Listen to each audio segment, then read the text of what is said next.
أشهد أن لا إله إلا الله.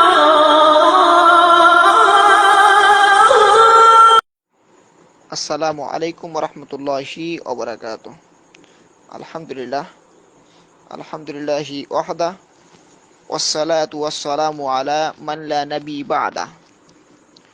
প্রশ্ন করেছেন সিঙ্গাপুর থেকে শাহাদাত ভাই। তিনি জানতে চেয়েছেন কতদূর গেলে কসর সালাত করা যায়, তিনি কসর সালাত আদায় করতে পারবেন কিনা।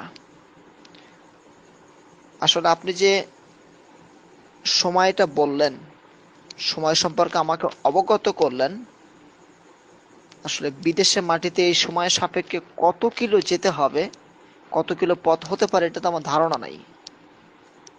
কিন্তু কসর সম্পর্কে যে হাদিসগুলো এসেছে, আমি এগুলো বললে আপনি বুঝতে পারবেন যে আপনাকে কসর করতে হবে কিনা, কসরের সালাত আপনাকে আদায় করতে হবে কিনা। আপনি অবশ্য অবগত হবেন আমার আপনার প্রশ্নের উত্তরগুলো পাওয়ার পরে। মূলত হাদিসে কোনো নির্দিষ্ট দূরত্বের কথা নেই। যেমন এক হাদিসে এসেছে যে রাসূল সাল্লাল্লাহু আলাইহি সাল্লাম 3 মাইল কিংবা 3 ফারসাক মানে 3 মাইল অথবা 9 মাইল যাওয়ার পরেই 2 রাকাত পড়তেন। আপনি হাদিসটা পেয়ে যাবেন সহিহ মুসলিমের 1615 নম্বর হাদিস এবং ইসলামী ফাউন্ডেশন অনুবাদকৃত 1453 নম্বর হাদিসটা আপনি পেয়ে যাবেন। সমাজে যে প্রচলিত যে কথাটা রয়েছে যে 48 মাইল অতিক্রম করলে কসর করতেন আল্লাহ রাসূল, কসর করতে হবে এমনটি যে নির্দিষ্ট যে দেওয়া আছে, এটা আসলে আপনি পেয়ে যাবেন ইবনে ওমর ও ইবনে আব্বাস রাদিয়াল্লাহু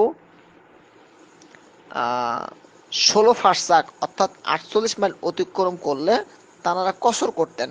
আবার অন্যদিকে দেখুন সুরাইবিল ইবনে সামত 17 বা 18 মাইল পরেই তারা কসর করে ফেলতেন। নির্দিষ্ট কোনো পথ নাই। আপনি এই হাদিসটা পাবেন মুসলিমের 1616 নম্বর হাদিস, প্রথম খণ্ডের 242 পৃষ্ঠাতে। আর আরেকটি হাদিস যদি আপনি নিতে চান, যে আনাস থেকে বর্ণিত হয়েছে হাদিসটি, যে আমি রাসূল সাল্লাল্লাহু আলাইহি ওয়াসাল্লামকে দেখেছি, যে আনাসিন ইয়াকুল সালাওয়াতু মা রাসূলুল্লাহ সাল্লাল্লাহু আলাইহি ওয়াসাল্লাম। আনাস রাদিয়াল্লাহু বলেন, আমি রাসূল সাল্লাল্লাহু আলাইহি ওয়াসাল্লামের সাথে মদিনায় যখন গেলাম, জুহরান বিল মাদিনাতি আরওয়ান ওয়াস সালাওয়াতুন মাআহু আসরাহ। আমি রাসূল সাল্লাল্লাহু আলাইহি ওয়াসাল্লামের সাথে মদিনায় জোহরের সালাত 4 রাকাত পড়েছি, আর জুলহুলাইফা গিয়ে আসরের সালাত 2 রাকাত আদায় করেছি।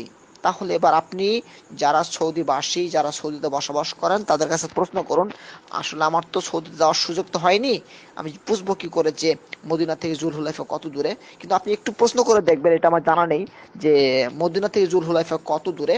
এটা অবশ্যই যদি জেনে নিতে পারেন তো অবশ্যই ভালো হবে আর কি। আপনি স্পষ্ট হয়ে যেতে পারবেন যে তাহলে কতটুকু পথ ছিল। এই হাদিসটি পাবেন আপনি সহিহ বুখারীর 1809 নম্বর হাদিস, প্রথম খণ্ডের 148 পৃষ্ঠাতে।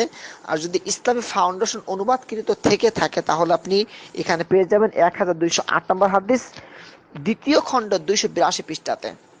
আর আরেকটা দিকে আর কি, যে রাসূল সাল্লাল্লাহু আলাইহি সাল্লাম এক টানা, যেমন আমাদের সমাজে প্রচলিত আছে যে 15 দিন অতিবাহিত হওয়ার পরে আর কোনো ব্যক্তি কসর করতে পারবে না, কিন্তু এখানেও কোনো নির্দিষ্ট কিছু নাই।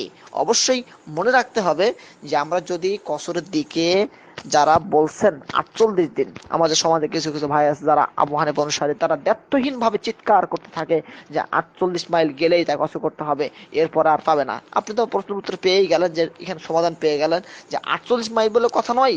কেউ আল্লাহ রাসূল করেছেন 3 মাইল গেলেই আর কি তিনি কসর করেছেন, অথবা সুরাইবিল তিনি 17 থেকে 18 মাইল গেলেই তিনি কসর করেছেন।